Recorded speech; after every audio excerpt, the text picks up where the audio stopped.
Bonjour à toutes et à tous. Au nom du Fonds de recherche du Québec et de son partenaire, le ministère de la Sécurité publique, je vous souhaite la bienvenue à cette activité de transfert des connaissances qui permettra d'en connaître davantage sur les résultats issus de deux synthèses des connaissances menées dans le cadre de l'action concertée Programme de recherche sur le phénomène de l'exploitation sexuelle des personnes vivantes au Québec. Nous entendrons tour à tour Nadine Langto et son équipe de l'Université de Sherbrooke et Denis Lafortune de l'Université de Montréal pour une rencontre qui prendra fin avant 15h30. Je suis Karine Gendron, responsable de programme au Fonds de recherche du Québec à la direction des actions concertées. Puis c'est avec un grand plaisir que j'animerai la rencontre d'aujourd'hui. Je suis accompagnée d'Isabelle Ouellette et de Jessica Grondine du ministère de la Sécurité publique qui ont généreusement accepté d'animer les périodes de questions et de discussion et qui feront aussi un petit mot de la fin. Il est intéressant de savoir que le programme de recherche abordé aujourd'hui a été conçu en 2022 par le FRQ en partenariat avec le ministère de la Sécurité publique, puis en collaboration avec plusieurs ministères, secrétariats, directions, je les nomme, le directeur des poursuites criminelles et pénales, le ministère de la Justice du Québec, le ministère de la Santé et des Services sociaux, le secrétariat aux relations avec les Premières Nations et les Inuits, le secrétariat à la condition féminine et puis le secrétariat à la jeunesse. On comprend ainsi que le sujet en intéresse plusieurs et s'avère d'une grande pertinence dans la sphère publique. Le programme poursuit l'objectif général de mieux comprendre l'exploitation sexuelle au Québec et puis il demande que les travaux financiers puissent éclairer la décision et l'intervention de l'ensemble des parties prenantes afin d'améliorer la prévention de l'exploitation sexuelle au Québec ainsi que l'intervention auprès de ceux et celles qui en sont victimes. Ces orientations vers des recherches appliquées, applicables, constituent la pierre angulaire de tous les projets réalisés dans la programmation des actions concertées du Fonds de recherche du Québec. Aux actions concertées, ce sont les partenaires qui définissent les objectifs et les besoins de recherche du programme. Précisons d'ailleurs que le ministère de la Sécurité publique a financé la totalité des projets qui vous seront présentés aujourd'hui. Nous le remercions pour son engagement et pour sa reconnaissance de la place de la recherche dans les décisions, les stratégies, les actions gouvernementales à mettre de l'avant pour appuyer les milieux pratiques et citoyens. Le fonds est quant à lui responsable de la gestion du financement, allant de la coordination des comités d'évaluation des dossiers qui sont soumis jusqu'à l'organisation des différentes rencontres qui permettent aux équipes de recherche de discuter avec les partenaires des ministères et de différents milieux. Nous nous assurons également du respect de la liberté académique et de la propriété intellectuelle des chercheurs et des chercheuses. Au terme de chaque recherche menée aux actions concertées, le Fonds organise une activité de transfert des conférences permettant transfert des connaissances permettant de favoriser l'appropriation des connaissances par les milieux utilisateurs. C'est autour de cette rencontre que nous sommes réunis aujourd'hui. Un grand nombre de personnes se sont inscrites, sont avec nous en ligne, un peu plus de 200 inscriptions. Vous provenez de milieux très diversifiés, vous avez des profils divers, ce qui est très stimulant, qui annonce une période riche d'échanges et de questions. Ces échanges, nous les encourageons d'ailleurs. Pour ce qui est du déroulement de la séance, chaque équipe disposera de 30 minutes de parole. Nous les entendrons tour à tour et vous pourrez poser vos questions pendant les 15 minutes qui suivront leur présentation.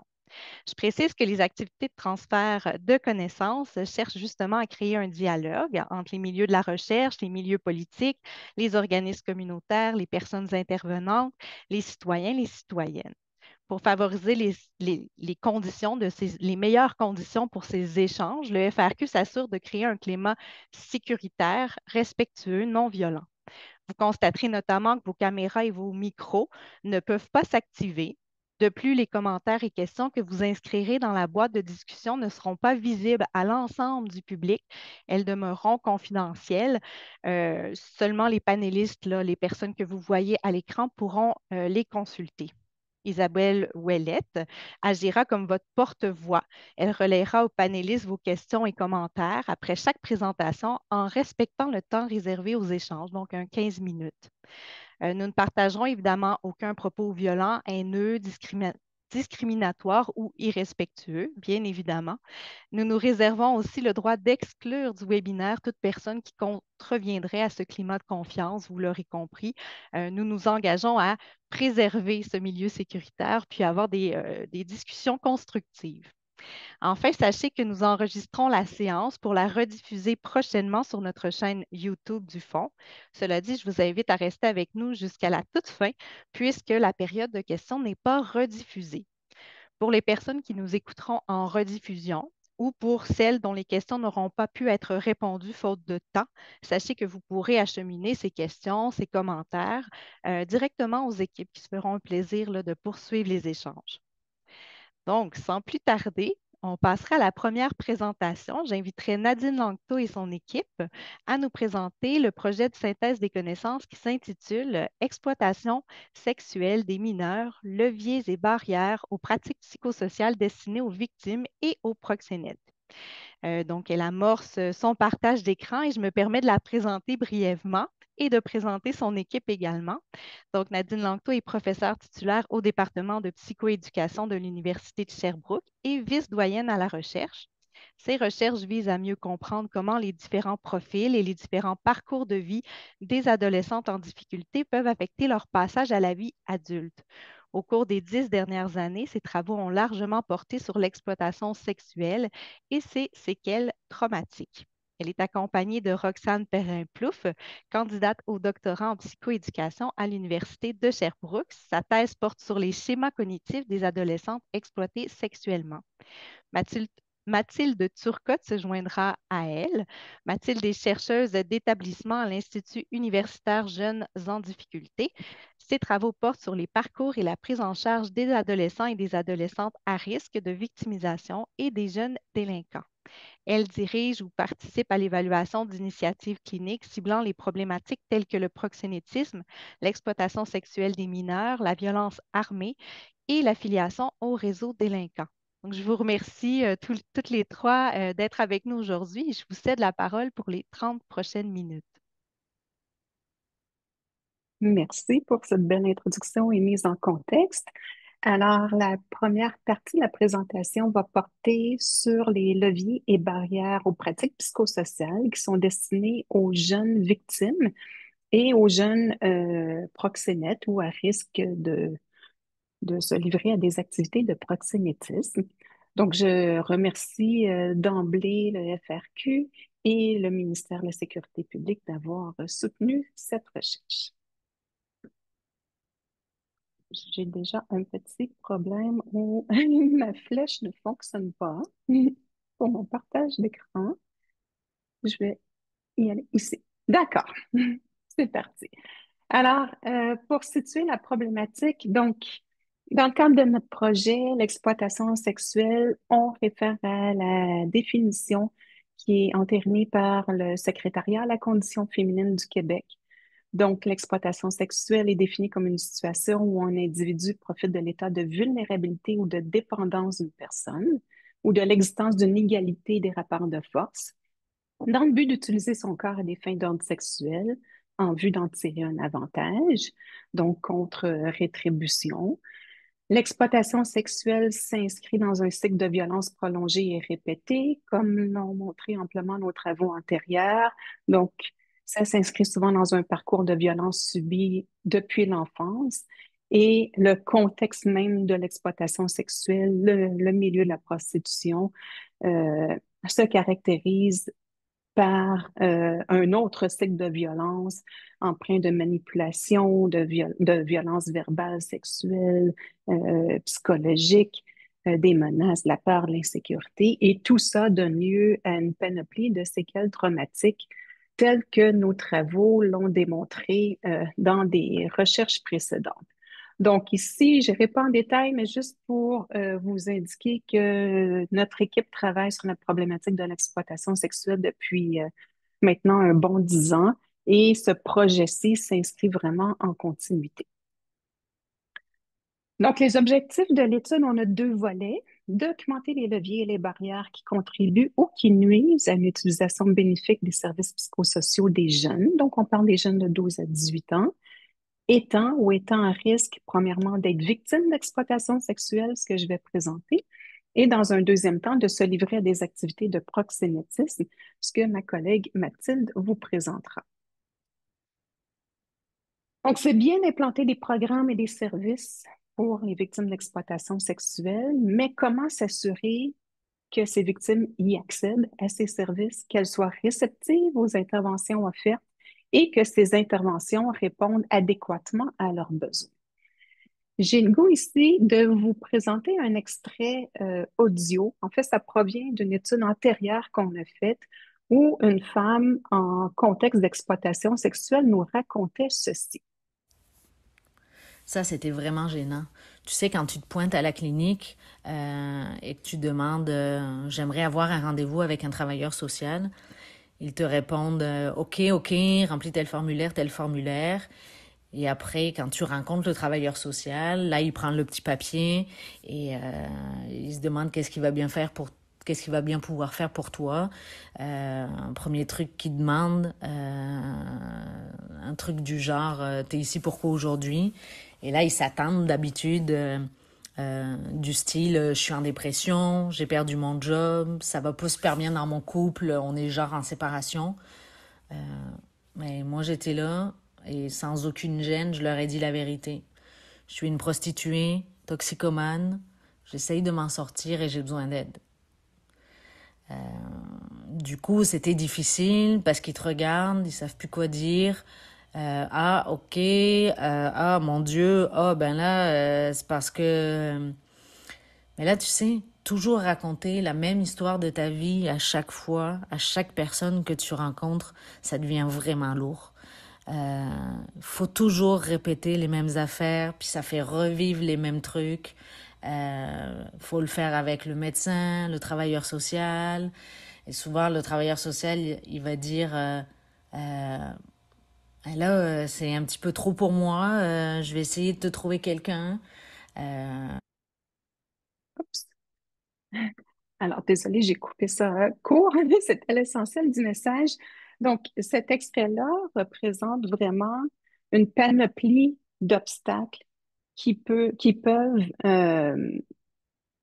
freiner l'utilisation des services, mais il y a aussi des leviers dans la volonté de la personne d'aller chercher des services. Donc, notre projet portait vraiment sur les leviers et les obstacles à l'utilisation des services. On a trouvé un modèle théorique je ne le connaissais pas, je l'ai découvert en travaillant sur le projet. Et c'est un modèle de l'évêque qui a été utilisé beaucoup par l'INES, plus dans le domaine de la santé, mais qui a été appliqué aussi aux jeunes en difficulté. Donc, un processus bénéfique d'utilisation des services implique l'identification des besoins de soins et de services, la capacité d'atteindre, d'obtenir ou d'utiliser les services, de même que l'adéquation et la qualité des services reçus en lien avec les besoins à combler. Et vous voyez qu'il y a en haut de la flèche une dimension d'offre de service et en bas de la flèche une dimension de demande de service.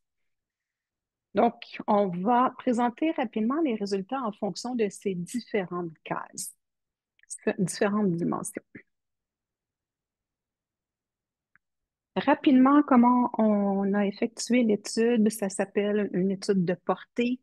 Avec des mots-clés, on a recensé dans les bases de données d'écrits scientifiques 5466 études. Selon tous nos critères, on a retenu de ça 46 études qui portaient sur nos questions de recherche, donc les leviers et les barrières. Et vous voyez que la majorité des personnes répondantes à ces études-là étaient des personnes professionnelles, ensuite, quelques jeunes et quelques études portaient sur les jeunes. D'autres études portaient sur des adultes qui avaient vécu une exploitation sexuelle à l'adolescence et qui portaient un regard rétrospectif sur leur expérience. Et seulement une étude portait la voix des parents.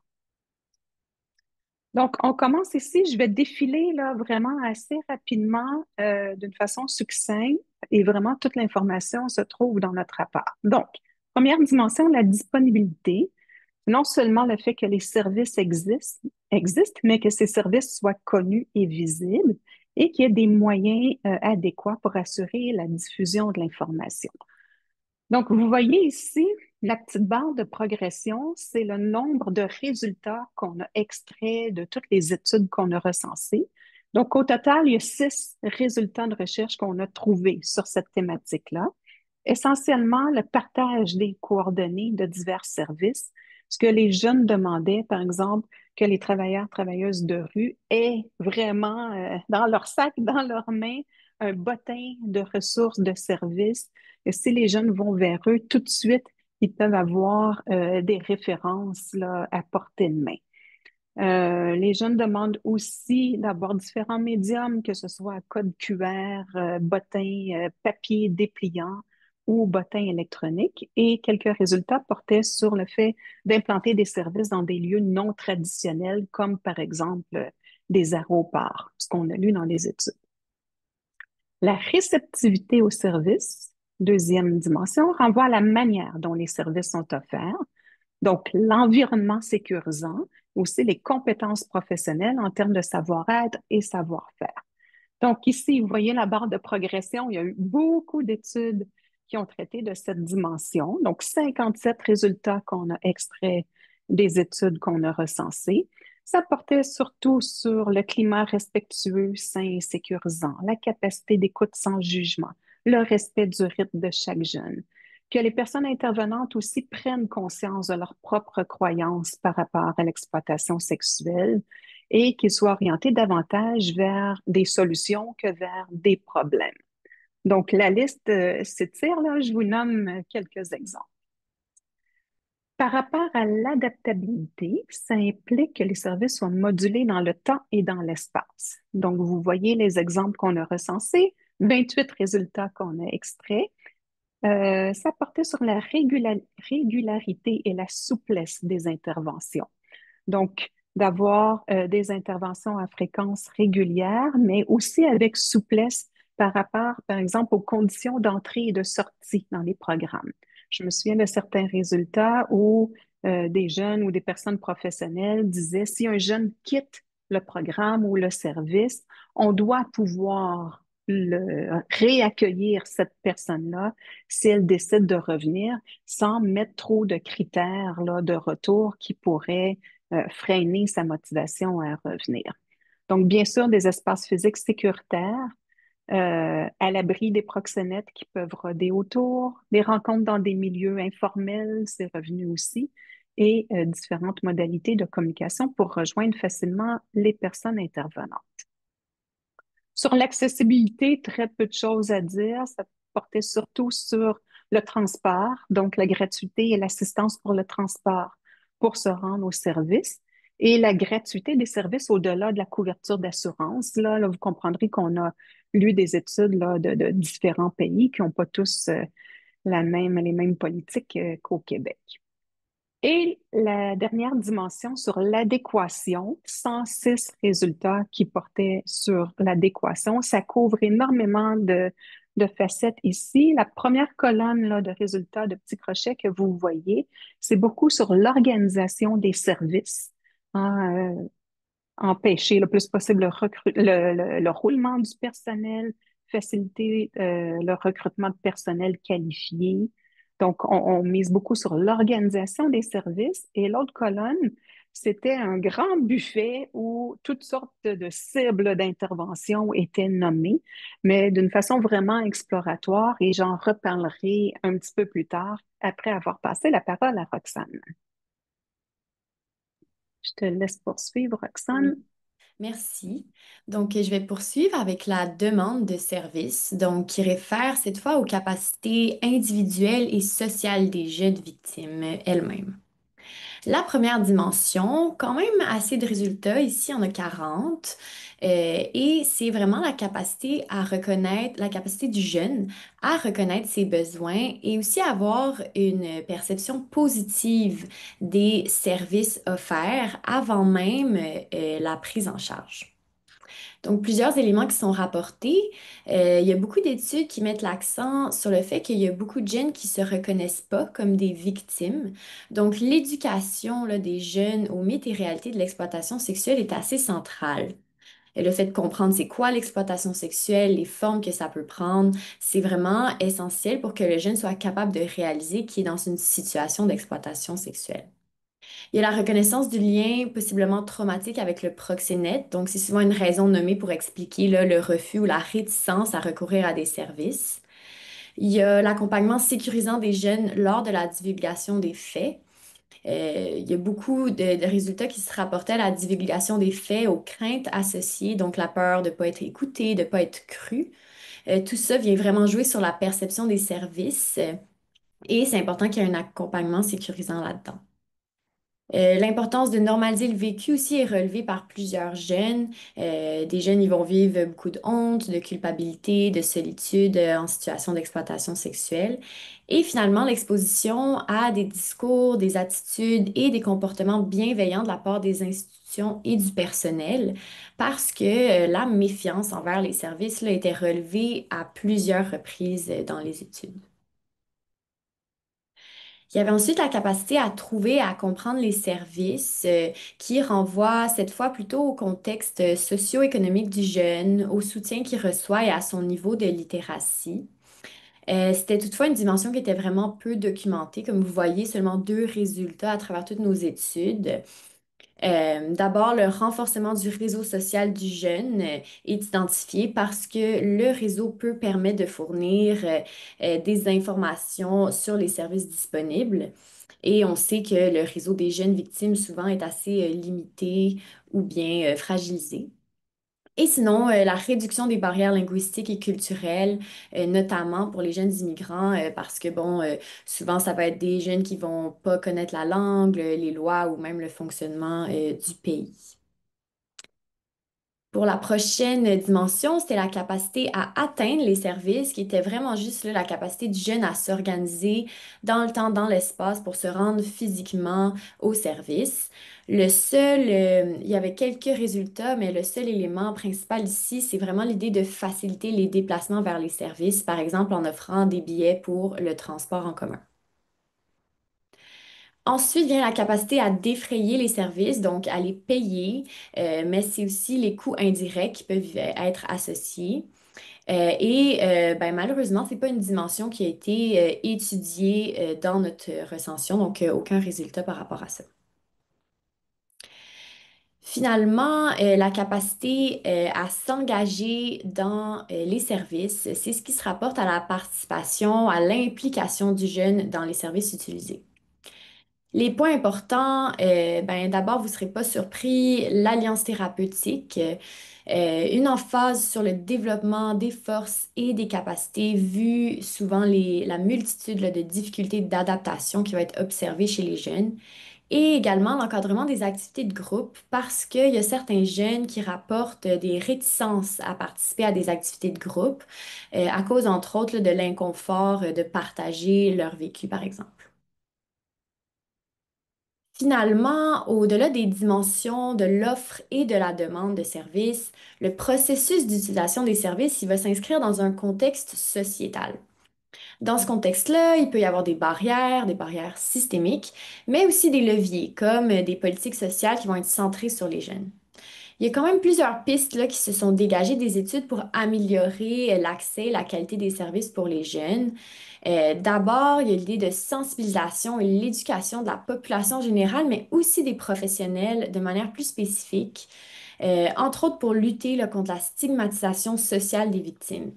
Il y a un manque de connaissances sur la problématique et ça peut vraiment venir alimenter les préjugés et par le fait même le sentiment d'isolement, de marginalisation des victimes. Ensuite, il y a l'engagement soutenu des décideurs politiques qui est crucial. Il y a plusieurs études qui vont dénoncer le manque d'engagement des décideurs dans l'élaboration de politiques de lutte contre l'exploitation sexuelle. Et ça peut se traduire entre autres par des politiques qui vont être fragmentaires, une faible priorité accordée à la santé mentale et aux services psychosociaux et également un manque de financement. Finalement, les études mettent en évidence l'importance de promouvoir la prestation de services culturellement sensibles. Et ça peut passer par exemple par des outils de dépistage qui vont être validés pour différentes populations et aussi par une offre de soins qui propose des alternatives là, aux thérapies plus occidentales.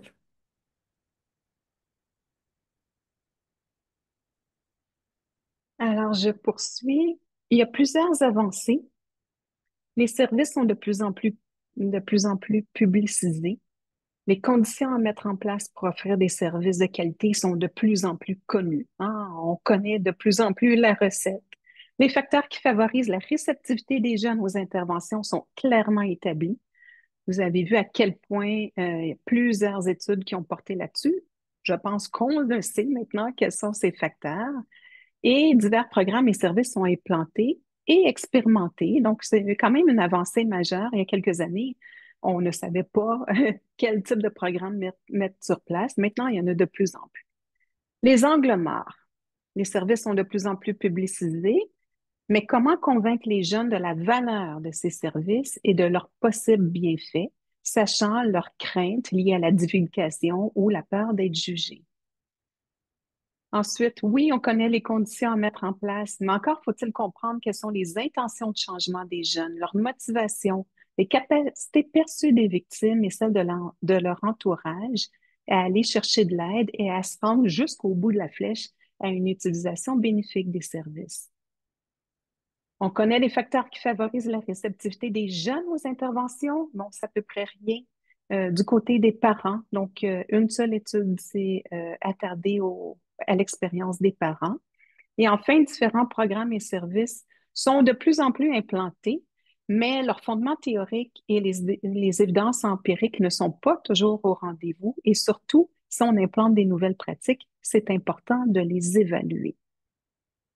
Donc, les facteurs qui se rapportent à l'offre de services, donc ce qu'il y avait en haut de la flèche qu'on vous a présenté en premier, c'est vraiment très bien documenté. Ça se passe pas juste ici au Québec. Il y a plusieurs études qui en viennent à un consensus.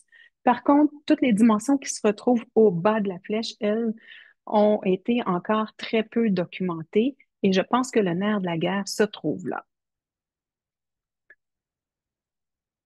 Il y a des constats qui sont largement sus. Les jeunes ont besoin d'être considérés, respectés, écoutés. Les horaires, les lieux doivent faire preuve de souplesse, le roulement du personnel minimisé. On le sait. Si ça peut vous rassurer, c'est pas juste au Québec que ces obstacles sont observés, sont exprimés. Par contre, il y a des initiatives qui sont mises sur place et qui doivent être consolidées, notamment pour la formation initiale, la formation continue des intervenantes et intervenants, la représentation d'actrices et d'acteurs clés dans différents secteurs, sur des comités et des tables de concertation pour que la problématique de l'exploitation sexuelle fasse partie intégrante des réflexions sur la jeunesse en difficulté. Donc, je conclus la première partie en disant que c'est important de poursuivre et consolider l'engagement soutenu des décideurs politiques dans la lutte contre l'exploitation sexuelle afin que les recommandations se matérialisent. J'étais contente d'entendre Yann Lafrenière parler de la lutte contre l'exploitation sexuelle. Je pense qu'on sent l'engagement. Maintenant, bon, il reste beaucoup à faire et il en reste encore plus à faire encore parce que c'est un champ tout nouveau en ce qui concerne les jeunes proxénètes et je passe le relais à Mathilde. Oui, alors à mon tour maintenant de vous présenter quelques résultats à la vitesse de l'éclair. J'ai prévu un petit 10 minutes, je vais m'y tenir, mais ça va être quand même dense un petit peu, je m'en excuse.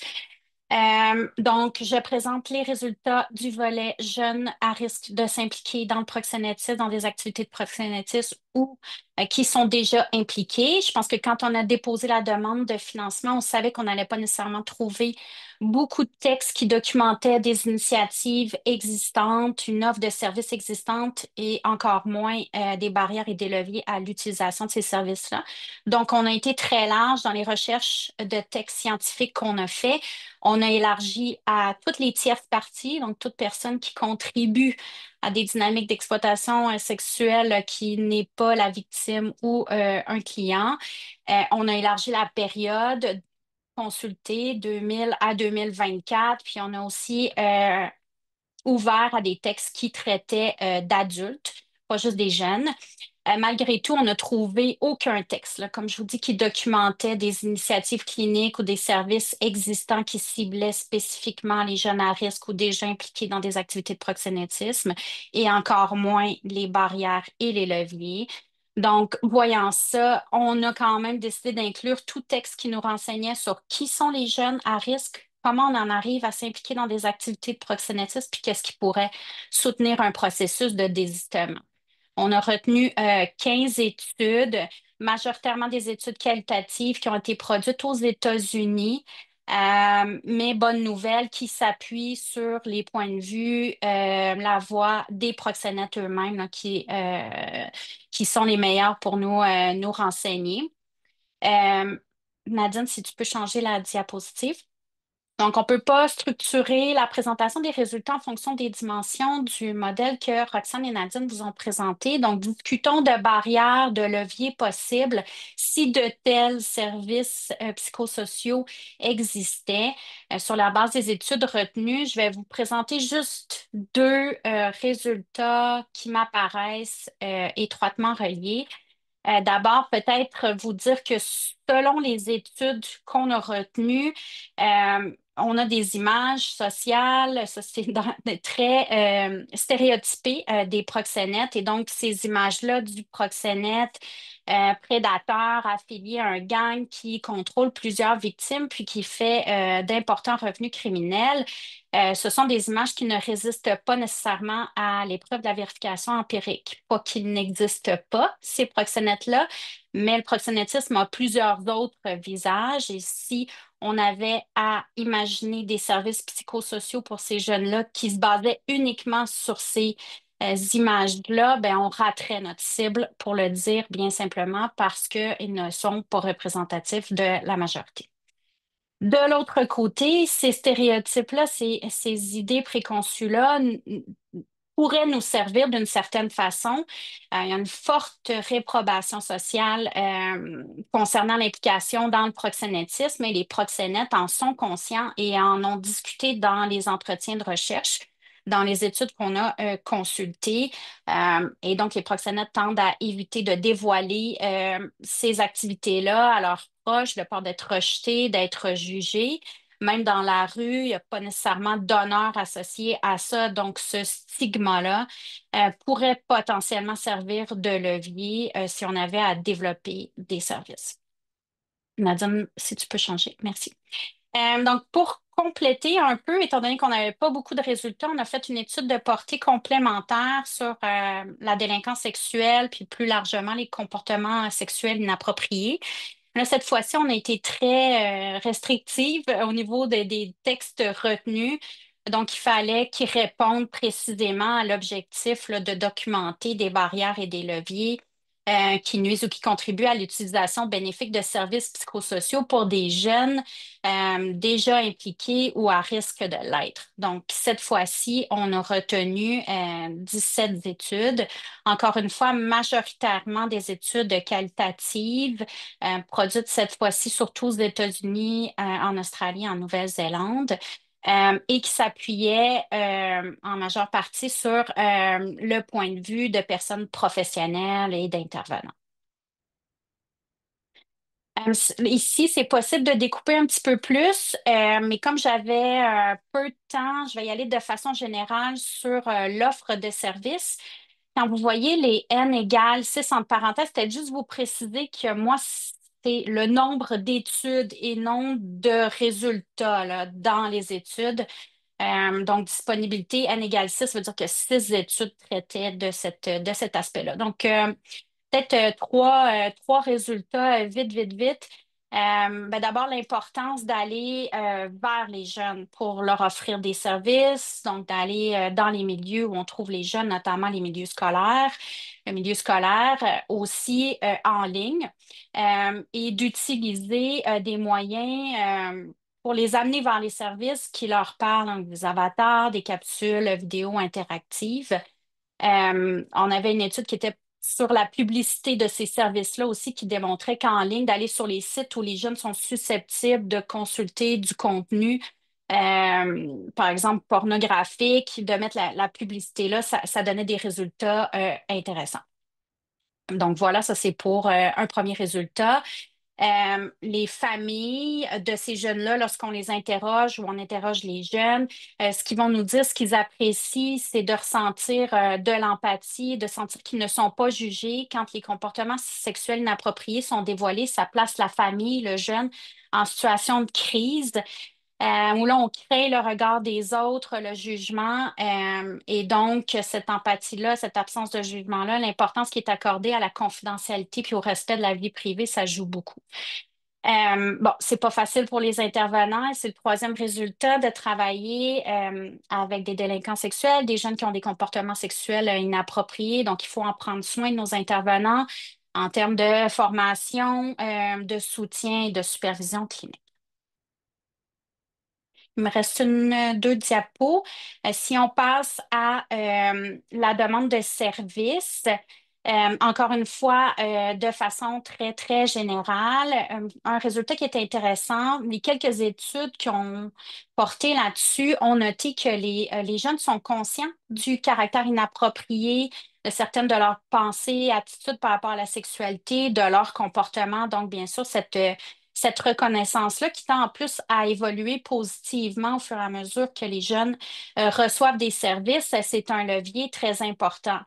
Mais encore faut-il, puis là, ça c'est un autre résultat, que les comportements sexuels inappropriés ne soient pas banalisés et normalisés dans les milieux, que les politiques, les procédures soient très claires, qu'on trouve un espèce d'équilibre où c'est pas banalisé, mais en même temps, on est dans l'ouverture, puis on accueille les jeunes qui demandent de l'être. Euh, Bien sûr, sans surprise, les jeunes dont ces comportements-là sont dévoilés sont susceptibles de présenter des symptômes dépressifs, des idéations suicidaires. Ça va affecter l'engagement, la capacité à s'engager. Puis encore une fois, il faut être sensible à ça, tenter de le détecter, puis intervenir. Il me reste juste une petite diapo. On a fait quelques recommandations là, sur la base des petits résultats. Là, comme vous avez vu, il n'y a pas grand-chose dans ce deuxième volet-là.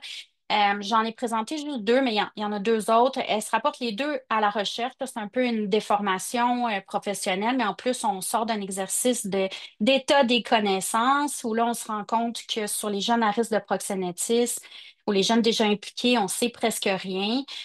Puis on avance un petit peu à l'aveugle de ce côté-là en termes de connaissances scientifiques.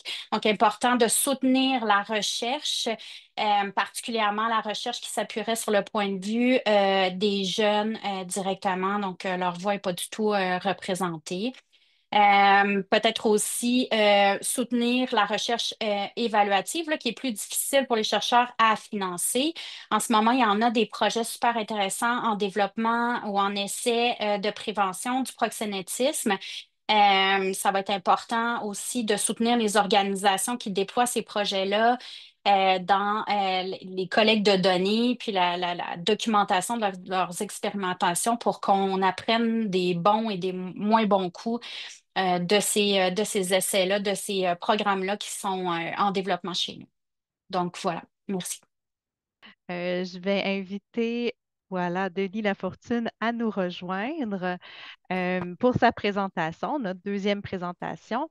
Denis Lafortune nous présentera une synthèse des connaissances, encore une fois, qui s'intitule Levier d'intervention auprès des personnes achetant ou susceptibles d'acheter des services sexuels, un examen de la portée. Je l'invite à présenter tranquillement, à partager son écran, mais je le présente en même temps. Alors, Denis Lafortune est professeur titulaire à l'École de criminologie de l'Université de Montréal. Il est aussi chercheur régulier à l'Institut universitaire Jeunes en difficulté, au Centre international de criminologie comparée, à l'Institut universitaire en santé mentale de Montréal et à l'Institut national de psychiatrie légale Philippe Pinel.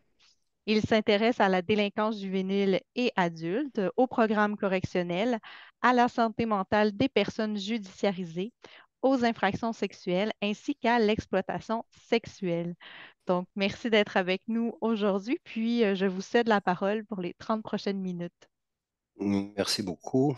J'essaie tout simplement de partager le bon écran. Et alors, je veux d'abord saluer mes collègues parce qu'il y en a qui sont déjà autour de l'écran, là. Nadine est là, Mathilde aussi, Roxane, puis il y a d'autres collègues qui ont participé donc à cette recension. Et puis évidemment, remercier à mon tour là, le Fonds de recherche puis le ministère de la Sécurité publique d'avoir retenu notre candidature. Ce que je fais ici en double, donc merci beaucoup. C'était l'appel de proposition de 2022 en continuité avec le plan d'action. Je vais aller rapidement là-dessus, là, qui était le plan gouvernemental 2021-2026. Et on était invité donc à aborder dans l'écosystème, on pourrait dire, de l'exploitation sexuelle ou de la marchandisation des services sexuels. Il y a l'acteur, évidemment, du client, le buyer, l'acheteur, auquel on doit évidemment aussi s'intéresser. Plusieurs textes, d'ailleurs, vont dire que c'est cet acteur-là qui alimente la demande masculine. D'ailleurs, en passant, vous remarquerez, le vocabulaire dans ce champ-là est assez commercial, économique, marchandisation, ce qu'on pourra peut-être discuter si ça vous intéresse. C'est certain qu'il y a un échange d'argent, là, c'est pas pour rien qu'on dit sexe tarifé. Mais enfin, à mon avis, à la fin de la recension, pour vous le dire tout de suite, ça me semble un peu réducteur de qualifier ces hommes-là ou ces femmes-là de simplement des clients. Mais donc, on est dans un vocabulaire comme ça de demande, d'offres, et puis, puisque ce sont les principaux acteurs dans cet écosystème-là, à l'époque, donc, il y avait au moins trois grandes stratégies qui étaient déjà assez connues.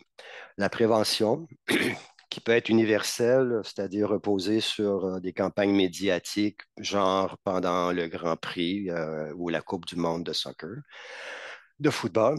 Il peut y avoir des campagnes préventives plus ciblées sur des individus considérés à risque élevé. C'est souvent des jeunes. Ça aussi, on pourra en discuter. Pourquoi les jeunes? Enfin, je comprends que dans une logique préventive, on pense aux jeunes, mais il y a aussi certainement des adultes à risque élevé. Donc, les campagnes préventives.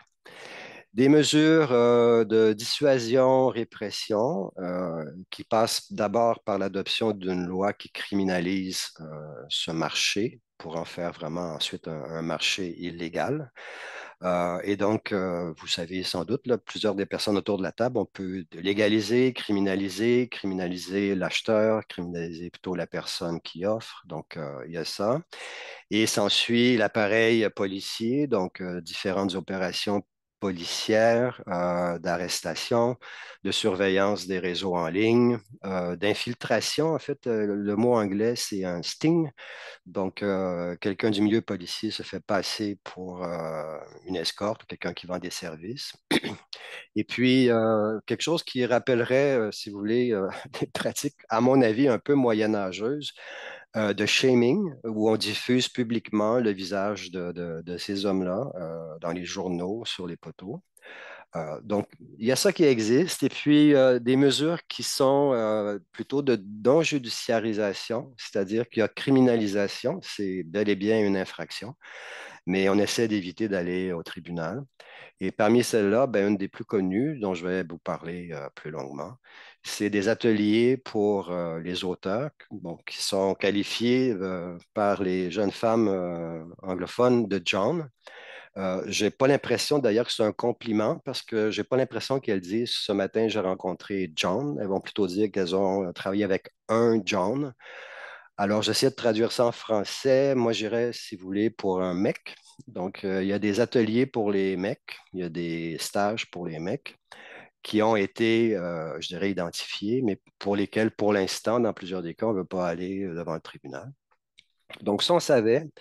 Il y avait assez peu de données probantes, ni même de simple évaluation d'implantation, ce qui vient, comme vous le savez, avant les évaluations des faits. Donc, on essayait de voir qu'est-ce qu'il en était en termes de pratiques soit prometteuses, soit probantes, s'il y en a, mais sans avoir trop d'espoir qu'on en trouverait. Pour arriver donc à éclairer un peu donc les milieux de pratique, puis les milieux de politique publique. Donc, c'était l'intention, c'est ce qu'on a déposé.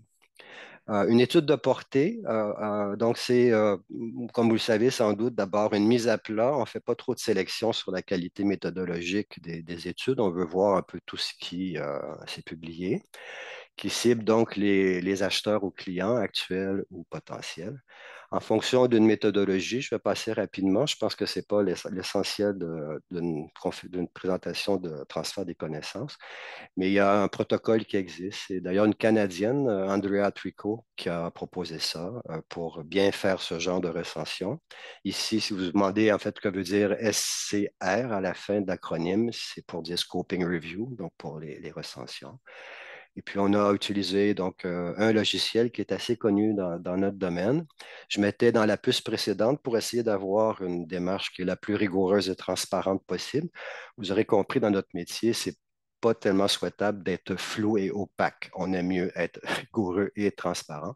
Donc, tous les critères de sélection ont été présentés pour les études et ce qui était inclus, c'était assez large, aussi bien des interventions, des actions préventives, de dissuasion, de sensibilisation, des sanctions pénales, parce que dans certains cas, effectivement, on va au tribunal, c'est une sanction avec une amende, puis des conditions, puis tout ça, qui vise à la fois les adolescents et les adultes acheteurs ou à risque d'être acheteurs. Publié depuis 1995, si vous voulez savoir pourquoi, c'est le début des John Schools en San Francisco.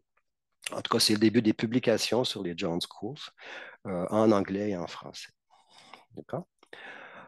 Donc, on a aussi, je vais passer assez vite sur ça, interrogé 9 bases de données bibliographiques. Vous les avez ici, celles et ceux que ça pourrait intéresser. Tout à l'heure, Nadine parlait de 4000 études candidates, ou en anglais, on dit des hits. Donc, nous, c'était plutôt 2160 hits. Et après sélection, avec nos critères, on a retenu 43 études avec un accord interjeu, c'est-à-dire qu'il y avait au moins 2 membres de l'équipe qui étaient d'accord pour les sélectionner. Et à chaque fois, on se posait les questions suivantes. Quel genre d'études, quel auteur, de quel pays, de quelle discipline, qui est prolifique, qui publie souvent sur ces sujets-là? Comment sont caractérisées les interventions, les mesures ou les pratiques probablement dites? La question des leviers, parce que c'était dans l'appel de proposition, est assez complexe. On pourra aussi en parler, mais je vais déjà aborder la question, en fait, qu'est-ce que c'est qu'on entend par un levier? Donc, normalement, c'est comme un appui. Si on prend le petit Robert puis qu'on essaie d'identifier ce que c'est un levier, donc une condition gagnante, un facteur qui facilite. Pour le moment, moi, je m'en suis tenu surtout à décrire des stratégies plutôt que des leviers. Alors, Monsieur Lafortune, c'est quoi une stratégie, s'il vous plaît? Dans ma tête, c'est un ensemble d'actions qui est coordonné. Et donc, pour arriver à mettre en place cette stratégie, cette série d'actions qui est coordonnée, on mise effectivement sur des leviers. Donc, j'ai posé la question aussi des leviers, mais il me semblait d'abord utile de faire une mise à plat des grandes stratégies, puis de poser par après la question des leviers. Et puis, qu'est-ce qu'on a comme données probantes d'implantation, d'impact, de peut-être même simplement satisfaction. Dans plusieurs études, souvent, on a simplement une étude une évaluation de la satisfaction. À la fin, les gens ont trouvé que ceci, cela. Sur les 43 études, pour ce qui est de la première question qu'on se posait, ça aussi, je vais passer relativement rapidement. On pourra reprendre si ça vous intéresse. Pour caractériser ces études-là, beaucoup d'études en criminologie par santé publique. Ensuite, il y a des juristes, des études féministes aussi. Le début, 95, comme je le disais, c'est le début des John Schools. San Francisco aux États-Unis, Toronto à Montréal, il y a eu assez rapidement des John Schools. Et en Angleterre, là, ils ont changé le nom là-bas. Le nom qui est retenu, c'est un curb crawler. C'est assez difficile à traduire en français. Curb, c'est un trottoir. Crawler, c'est comme un rôdeur. Donc, on pourrait dire un racoleur, quelqu'un qui rôde sur les trottoirs.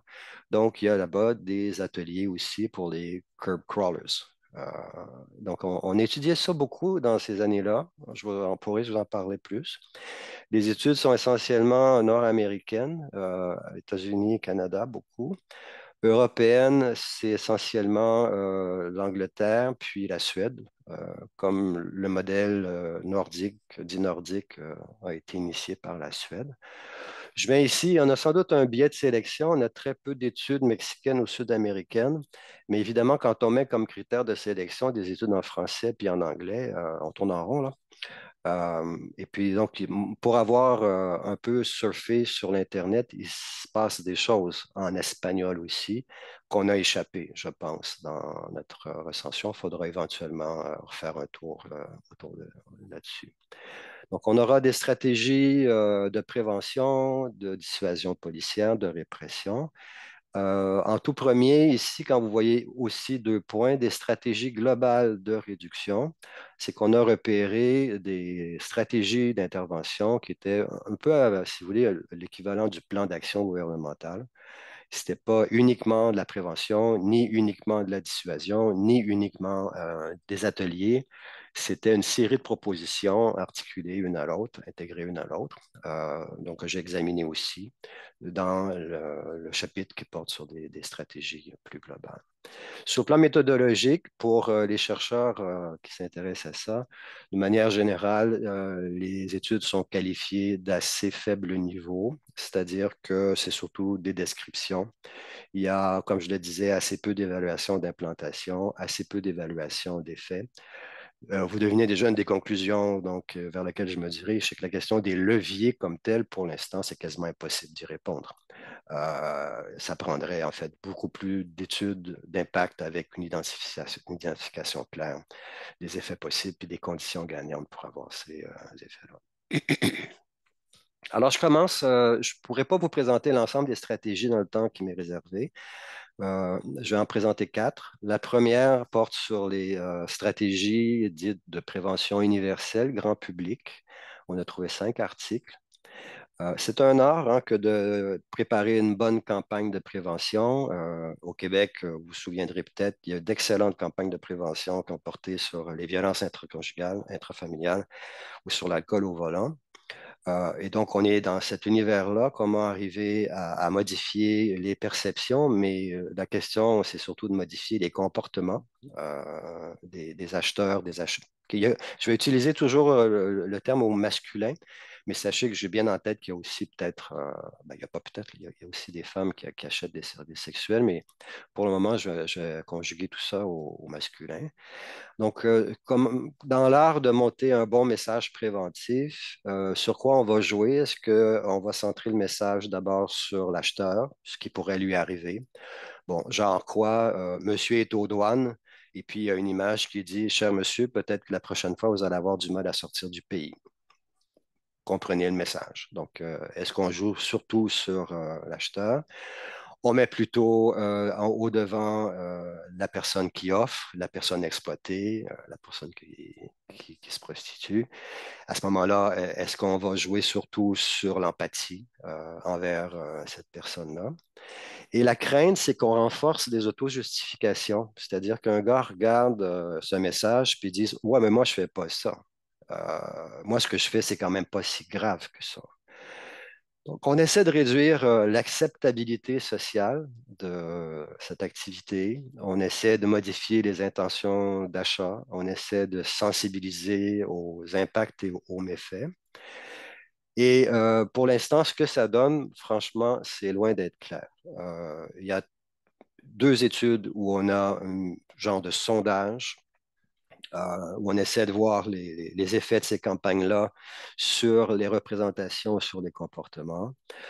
À court terme, il y a effectivement un effet limité sur les représentations. Donc, la sensibilisation semble avoir fait son effet. Par contre, ce qu'on remarque, c'est qu'il peut y avoir, comme je le disais, un renforcement des auto-justifications. Il peut y avoir déplacement vers des milieux plus occultes, plus cachés, plus clandestins. On pense surtout à l'Internet, par exemple, puis aux achats en ligne. Et on craint aussi par moment, il y a des auteurs qui trouvent que les messages sont un peu simplistes. On met beaucoup l'accent sur une espèce de méchant client sans cœur, puis une pauvre jeune femme victime Et on pense, c'est peut-être en partie vrai dans certaines situations, mais on pense que ceci ne fait que renforcer les auto-justifications des acheteurs qui ne se reconnaissent pas en fait dans cette espèce de gars sans cœur qui maltraite tout le monde. Là. Ils disent c'est pas moi. Donc, moi, je ne suis pas un John. Et puis, c'est tout. Donc, il y a encore beaucoup, c'est ce que je mets ici, de doutes sur l'efficacité des stratégies qui seraient trop culpabilisantes ou inductrices de honte. Il faudrait repenser tout ça. Des stratégies de prévention plus ciblées, on n'en a trouvé qu'une. Elle ciblait, pour reprendre le mot, des jeunes en centre de réadaptation, centre de détention au Rhode Island, aux États-Unis. C'était donc destiné à prévenir l'implication des jeunes à la fois comme victimes, comme pimp, comme exploitants, comme tiers ou comme clients. Il y avait 8 ateliers, des exposés, des témoignages, des discussions, des professionnels qui intervenaient. Bon, on prenait même des questions de maladies transmises sexuellement, policiers qui rappelaient la loi. La satisfaction était très élevée, mais ça a été mis en place que 2 fois. Mais les résultats étaient tellement encourageants qu'à la deuxième itération, ils ont ajouté des séances. On est passé de 8 à 12 séances. Il y avait vraiment une demande. Les témoignages étaient vus comme marquants de la part des jeunes hommes qui ont participé à ça. Cela dit, encore ici, malheureusement, il n'y a pas d'évaluation d'impact sérieuse. On a fait, évidemment, comme on fait souvent, une évaluation de satisfaction. Elle est très élevée, comme je l'ai mentionné. Maintenant, dans les critiques qui ont été faites de cette étude-là, parce qu'elle est souvent citée, on peut reprocher aux personnes qui ont mis en place cette intervention d'avoir peut-être négligé des facteurs structurels et sociaux. Donc, évidemment, il n'y a pas été question ici des genres, des rôles sexuels, des classes socio-économiques. Ce n'était pas le but, enfin, poursuivi par les auteurs. Et risque de stigmatisation qui vient toujours quand on identifie des groupes à risque élevé. Moi, je vous pose la question, pourquoi est-ce que des jeunes dans un centre de détention sont à risque plus élevé que des jeunes à l'école secondaire du quartier, là? Moi, il faudrait qu'on me fasse la démonstration de ça, là. Je ne suis pas du tout convaincu. Donc, moi aussi, j'aurais quand même posé la question des risques de stigmatisation. Ça n'empêche pas qu'on puisse donc dessiner des campagnes de prévention ciblées pour les adolescents et jeunes adultes. Ce n'est pas ce que je veux dire.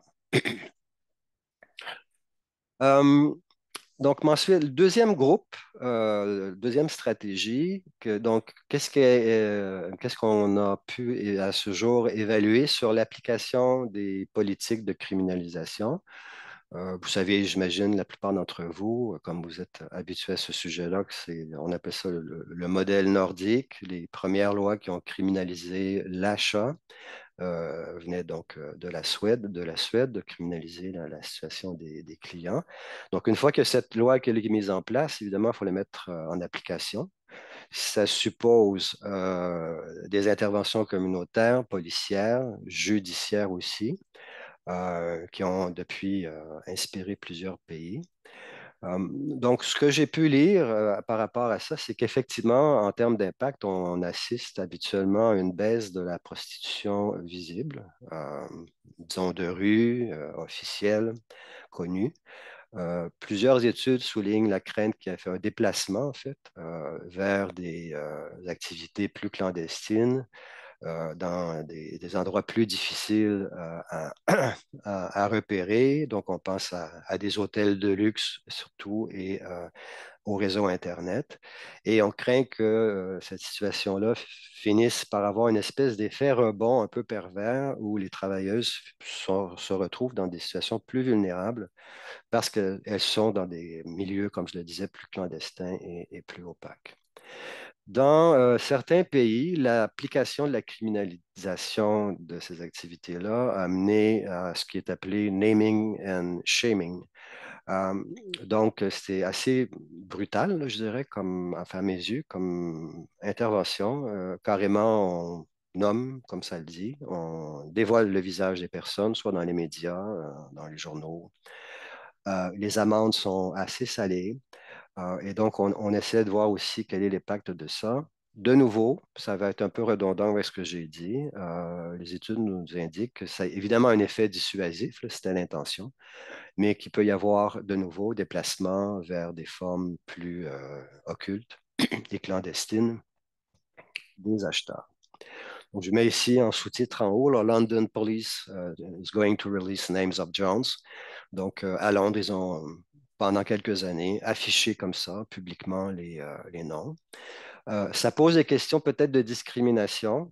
Vous devinez qu'on peut se retrouver avec des billets de classe sociale puis des billets racisés. Ce n'est pas tous les Jones qui sont susceptibles également d'être tout à coup comme ça nommés et affichés dans les journaux.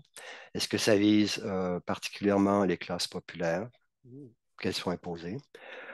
Est-ce que, d'une certaine manière, ça a un impact réel sur la demande? Donc, je ne vais pas redoubler ce que je vous ai mentionné tantôt, les risques de déplacement plutôt de ces activités-là.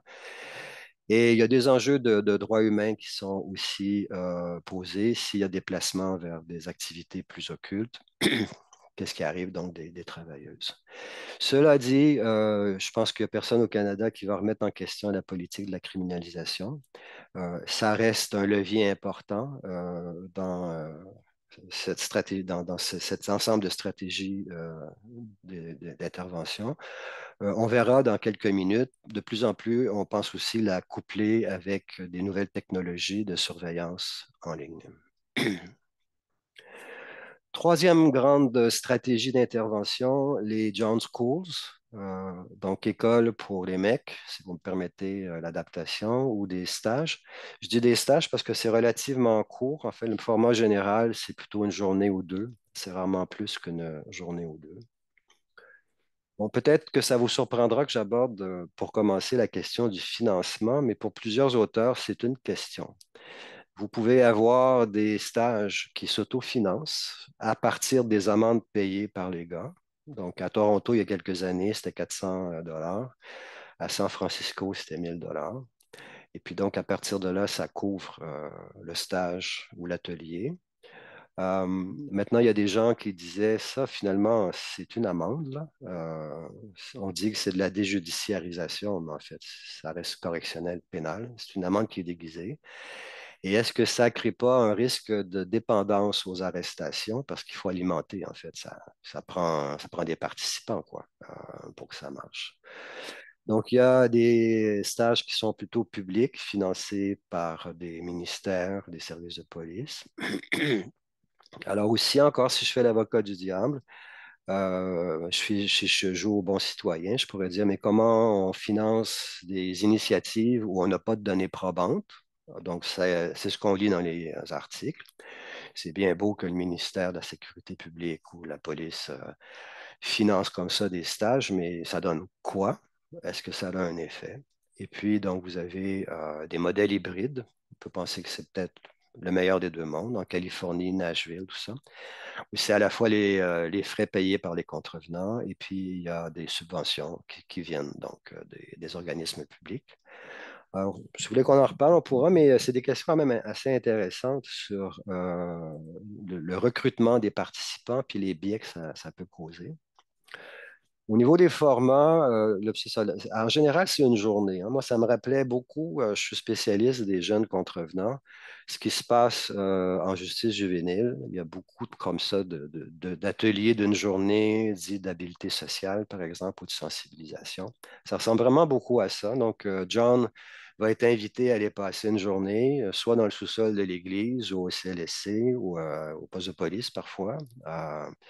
Et puis donc, il va y avoir des exposés sur le droit, la loi, les sanctions, les maladies sexuellement transmises. Il va y avoir souvent un témoignage de survivants, survivantes. Les impacts communautaires, donc le malaise que ça peut créer dans certains quartiers quand c'est des achats dans la rue. Les rôles de genre, les stéréotypes, puis rarement, mais en fait, ça pourrait aussi aborder les besoins sexuels des gars. On pourra éventuellement discuter de ça aussi. Vous imaginez bien qu'il y a différents profils là-dedans. Et donc, qu'est-ce qu'il y en est des dynamiques relationnelles, besoins sexuels des gars? Mais bon, un atelier de 7 heures, devinez, on n'a pas le temps de parler vraiment de tout ça. Il y a des ateliers plus longs. Il y a par exemple un Brief Psycho-Educational Program où on est plutôt là, sur 5 fois 7 heures, donc 35 heures. Ça permet d'aller plus loin. Ça permet d'aborder certaines des questions que je viens de mentionner sur les profils des gars, leur motivation, le genre d'interaction qu'ils ont, avec les hommes, les femmes. Donc, ça m'apparaît ça une avenue prometteuse. J'en parlerai à la fin de la présentation. Donc, essentiellement, ça mise sur, je pense, la dissuasion, il faut quand même le dire. Peur des conséquences légales, genre le message, c'est là vous avez un stage pour les mecs. La prochaine fois, ça sera peut-être pas juste un stage pour les mecs. Ça pourrait être plus lourd comme sanction pénale. Il y a une dimension éducative, c'est certain, de sensibilisation, comme je le mentionnais, au phénomène de la traite, puis à la réalité donc du sexe tarifé. Sans doute aussi un peu de shaming, sans que ce soit naming and shaming. Mais bon, moi, j'essaie d'imaginer, vous avez en haut de l'écran ici, là, la reproduction d'une salle de John School. Si je rentre là puis que je me retrouve avec 15 gars pour assister à des présentations, je ne suis pas certain que je suis fier en rentrant dans la salle, là. Donc, il y a certainement une dimension comme ça aussi de rappel de la loi, mais aussi de un peu culpabilisation et honte sociale, à mon avis. Les publics ciblés, généralement, ce sont des primo-délinquants, donc on exclut les récidivistes. Quand on caractérise les hommes surtout qui sont là-dedans, la majorité ont 30 à 50 ans, et je ramène ici la question peut-être des biais socio-économiques. Il y a rarement d'école blanche, pour le dire comme ça. Il y a surtout, en fait, des cols bleus, pour le dire comme ça, des gens des classes populaires. Il arrive, les gens des classes aisées, pour eux, c'est beaucoup plus facile d'éviter de se faire attraper et de se retrouver dans ces Jones Schools-là. Les motivations nous ramènent aux différents profils. Donc, c'est moi, pour l'instant, le regret que j'ai par rapport à ces stages. Premièrement, je considère que l'intensité, à mon avis, est légère, peut-être pas suffisante, mais c'est qu'aussi, pour l'instant, on ne tient pas beaucoup compte des différentes motivations. Donc, je mets ici quand on a plutôt des études qui portent sur les motivations des acheteurs, il y a le jeune homme de 19 ans qui est curieux, il y a le gars de 35 qui se sent seul, il y a un autre gars qui est un peu addict au sexe et qui cherche les sensations fortes. Il y a l'autre gars qui voit vraiment ça strictement comme une transaction commerciale, que pour lui, s'acheter une bouteille de champagne ou s'acheter une soirée, c'est la même chose. Ce n'est pas du tout les mêmes motivations, ce n'est pas du tout les mêmes profils, ce n'est pas du tout les mêmes trajectoires de vie. Mais donc, pour l'instant, comme je le mentionnais, c'est animé dans différents contextes, du communautaire au policier, en passant par les églises, ce qui crée évidemment une toute autre ambiance là, quand ça a lieu dans le sous-sol de l'église. Sur le plan de l'efficacité, bon, engagement élevé, c'est pas très surprenant, c'est une journée, donc il n'y a pas beaucoup d'abandon, c'est clair. Il y a habituellement une baisse immédiate de la récidive officielle. Donc, par exemple, à Toronto, à San Francisco, ils ont suivi les gars pendant plus ou moins un an, puis ils n'ont mesuré qu'un 2 ou 3 de récidive. Cela dit, de nouveau, on se pose la question du déplacement possible vers des formes plus clandestines et invisibles. Les contenus sont très variés, donc on pourra en parler aussi. C'est difficile pour moi de vous définir qu'est-ce qu'il y a dans un stage pour les John actuellement. Ça varie énormément d'un endroit à l'autre. Et ça pose, comme je le disais, des questions un peu d'équité, des questions qu'on a toujours lorsque vient le temps d'appliquer des mesures pénales, mais donc de biais possibles. Je vais passer la prochaine section parce que je manque un peu de temps sur les nouvelles technologies. S'il vous plaît, posez-moi une question sur ça pendant quelques minutes. Mais il y a maintenant utilisation de l'heure sur l'Internet, des fausses annonces, et puis donc des gens qui chattent avec les acheteurs à partir de fausses annonces. Donc, en termes de pistes d'action pour les 2 ou 3 minutes qui me restent, Je pense que d'abord, je l'ai mentionné, c'est un art en soi que de concevoir des bonnes campagnes de prévention. On a appris maintenant que les stratégies trop culpabilisantes fonctionnent plus ou moins. Il faudrait voir, donc, si j'avais à continuer cette recension d'études, qu'est-ce qui a été réussi comme campagne de prévention par rapport à d'autres problèmes sociaux? Qu'est-ce qui marche en termes de campagne de prévention, en termes d'alcool, de violence conjugale, de tabac et autres? Pour l'instant, je ne crois pas qu'on a fait l'exercice de transposition avec la question de l'achat en ligne ou de l'achat du sexe. Et donc, il faudrait certainement avoir des messages différenciés en fonction des différents profils d'acheteurs. Et puis, voir d'une certaine manière, même si au niveau des nouvelles technologies, peut-être vous savez, il y a maintenant des casques virtuels. Bon, on ne pourra pas distribuer 2 millions de casques virtuels aux citoyens du Québec, c'est pas ça que je veux dire. Mais apparemment que l'impact est assez puissant. Quand vous avez un acheteur potentiel, puis que vous lui montrez maintenant une transaction à travers les lunettes du point de vue de la jeune fille, apparemment que ça fait son effet.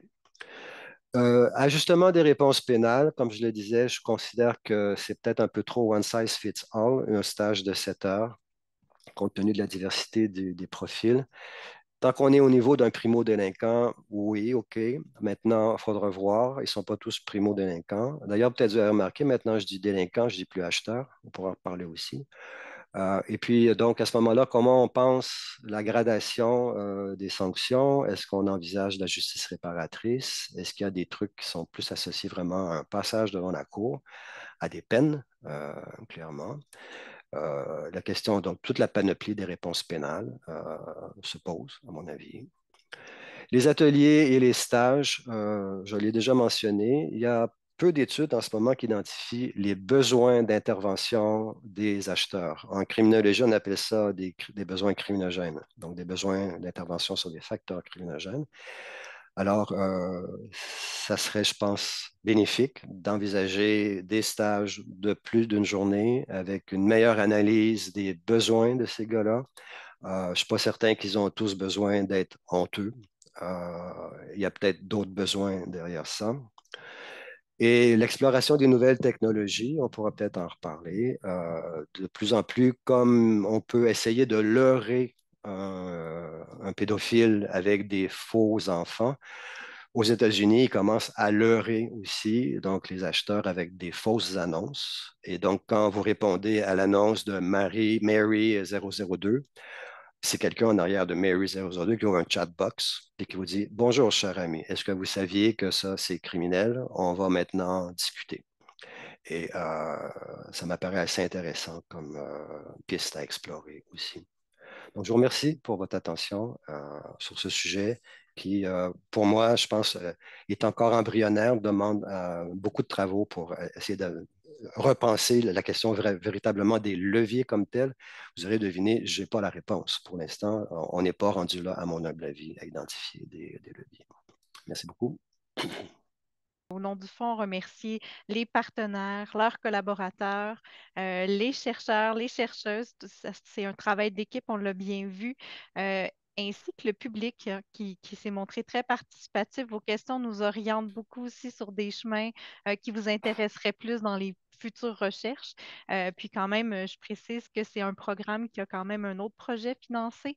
Donc, vous pouvez suivre aussi. Je vous invite à vous inscrire aux activités des actions concertées pour être sûr de ne rien manquer si vous avez apprécié votre expérience.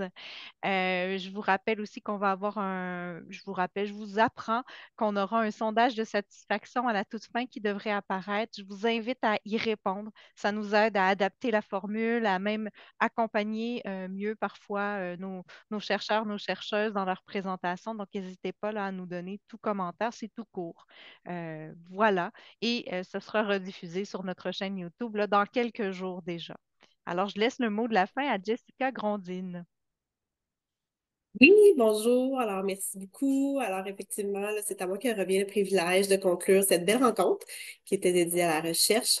Donc, ben, pour commencer, tout comme vous, Madame Gendron, et au nom du ministère de la Sécurité publique, mais aussi des ministères, des organismes là, qui sont partenaires, que vous avez nommés en début de rencontre, on souhaite chaleureusement remercier les chercheurs et leur équipe, donc Madame Langto, Monsieur Lafortune, pour leur engagement, la qualité de leurs résultats Vous, au FRQ, évidemment, pour votre précieux accompagnement tout au long du projet. Et tous les participants, on était très nombreux là, à avoir participé tout au long. Là. Alors, c'était avec beaucoup d'attention qu'on a appris de multiples choses, mais aussi qu'il y a beaucoup d'efforts encore à faire dans le domaine de cette recherche-là. Et un merci également là, à mon équipe, spécialement à Isabelle Ouellette, qui a non seulement animé la période de questions, mais qui a donné une très belle visibilité à l'événement d'aujourd'hui. Et puis peut-être là, pour faire du pouce très rapidement là, sur ce que vous avez dit, alors quelques petites annonces. Donc effectivement, on aura, je vais lire mes notes là, pour pas m'enferger, mais donc dans le cadre là, du plan d'action gouvernemental 2021-2026, en réponse aux recommandations de la Commission spéciale sur l'exploitation sexuelle des mineurs et toujours dans le cadre de l'action concertée, de programmes de recherche sur le phénomène de l'exploitation sexuelle des personnes vivant au Québec. Mais il nous reste encore un projet qui est en cours dans le cadre du premier appel qu'on avait fait. Donc, c'est Madame Karine Côté qui fait une recherche sur les services pour répondre aux besoins multiples et post-traumatiques des victimes d'exploitation sexuelle et favoriser leur sortie de la prostitution. Donc, la fin du projet est prévue vers l'été 2026. On a aussi deux projets en cours là, dans le cadre d'un deuxième appel. Donc, c'est M. Francis Fortin. Son étude porte là, sur le titre, c'est Devenir proxénète au Québec, étude des profils, motivation et dynamique sous-jacente, dont le projet, la fin du projet est visée là, vers l'été 2028. Et Madame Karine Côté, donc, dont la recherche, c'est acheteur de services sexuels au Québec. En fait, profil, motivation et facteurs déterminants. Une étude multi-ressources dont le projet également va voir la fin là, vers l'été 2028. Alors, au plaisir de vous revoir aussi nombreux là, aux prochaines présentations.